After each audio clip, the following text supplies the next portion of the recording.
আমরা ন্যাশনালের আন্ডারে ভিক্টোরিয়া কলেজে পরীক্ষা দিতে এসে দেখি এখানে প্রচণ্ড পরিমাণে পানি, যার কারণে আমরা এখানে পানি নিচে পর্যন্ত রাখতে পারছি না। আমাদের বিভিন্ন ধরনের ভোগান্তি পোহাতে হচ্ছে এখানে।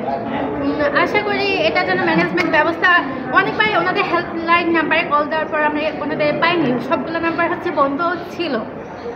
এটা নিয়ে কথা বলতে গেলে ভলান্টিয়ারদের সাথে ওনারা এটা পুরোপুরি দায়ভার এড়িয়ে যায়, যার জন্য আমরা এখানে কোনো ধরনের কোনো ধরনের সুযোগ সুবিধা পাচ্ছি না। আশা করি ওনারা এটা খুব তাড়াতাড়ি সমাধান করবে। এভাবে হলে ন্যাশনাল আর কেউ করতে আগ্রহী হবে না। আর এই ক্যাম্পাস মনে হয় সবচেয়ে খারাপ একটা ক্যাম্পাসের মধ্যে একটা, আমার দেখা মতে। পুরাটি ড্রেনের জল, নোংরা জলে ভরে গেছে একদম। আর আমার এক বান্ধবীর পায়ে একদম আলপিন পিন ঢুকে গেছে, প্যারেন্ট ঢুকে গেছে।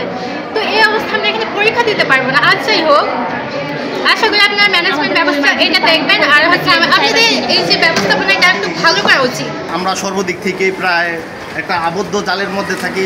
এসএসসি পরীক্ষা এবং এইচএসসি পরীক্ষা সব দিকের মধ্যে আমরা বিপদে।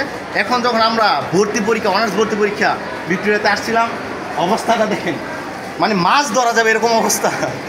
পরীক্ষার হল বা যেখানে আমরা বসবো, যে পায়ে এতটুকু অব্দি পানি, মানে যে পরিবেশ একেবারে বাজে, কিছু করার নাই। যদি পরীক্ষাটা পিছনে হইতো ভালো হইতো, যে তার কিছু করার নাই, আমরা সবাই এখন উপস্থিত, পরীক্ষা দেওয়া লাগবে। তো এটাও কর্তৃপক্ষের একটু নজর রাখা উচিত ছিল, যেহেতু এরকম একটা অবস্থা, পরীক্ষার্থীরা আসা যাওয়াটা অনেক সমস্যা হয়, তার কিছু তো করার নাই।